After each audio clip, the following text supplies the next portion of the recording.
치아 미백 어떻게 진행되는지 모르시겠다고요? 걱정 마세요.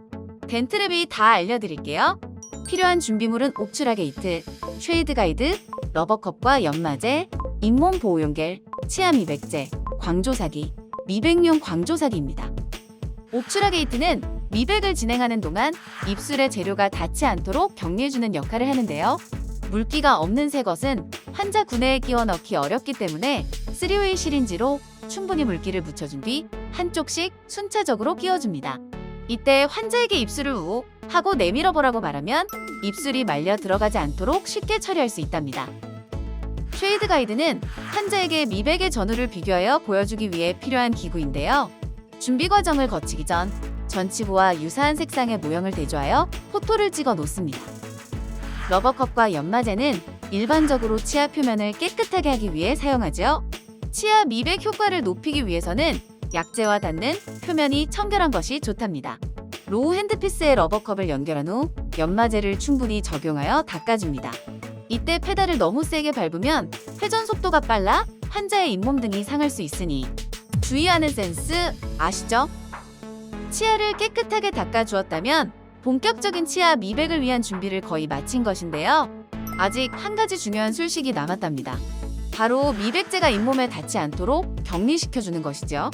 미백약제 속의 과산화수소는 잇몸에 닿으면 환자에게 통증과 함께 하얗게 타버리는 화상 자국을 줄 수 있는데요.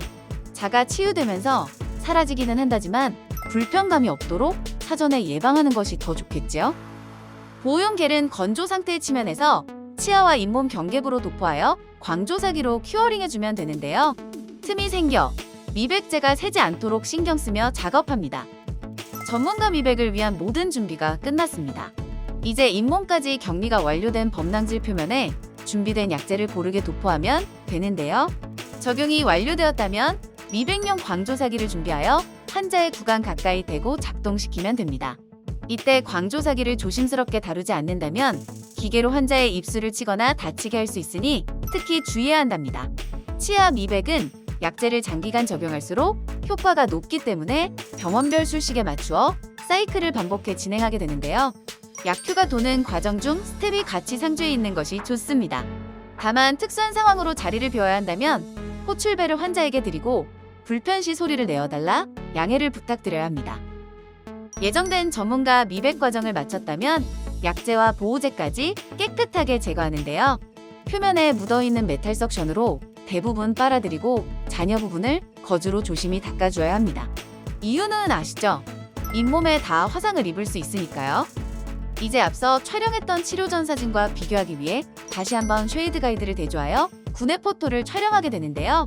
전과 후를 동시에 대조하여 보여주면 환자가 한눈에 비교할 수 있어 좋겠지요? 치아 미백은 약재로 인해 일시적인 과민 증상이 생길 수 있기 때문에 해당 사항을 충분히 설명해야 추후 컴플레인의 소지가 적은데요. 추가적인 미백을 원하신다면 적어도 1, 2주의 텀을 두고 진행하는 것이 좋습니다. 지금까지 치아 미백 술식에 대해 자세히 알아보았는데요. 무엇보다 중요한 것은 치료의 전후로 환자에게 충분한 설명과 이해를 구하는 것입니다. 특히 심리적인 개선을 목표로 내원하는 만큼 즉각적인 효과만을 생각하고 시림 증상과 같은 부작용을 깊게 이해하지 못하는 경우가 많기 때문인데요. 단 한 번의 치료로 드라마틱한 효과는 어려우며 약재로 인한 과민 증상에 대한 언급을 필수로 해야 합니다. 다음 시간에도 압도적 유익함으로 찾아올게요.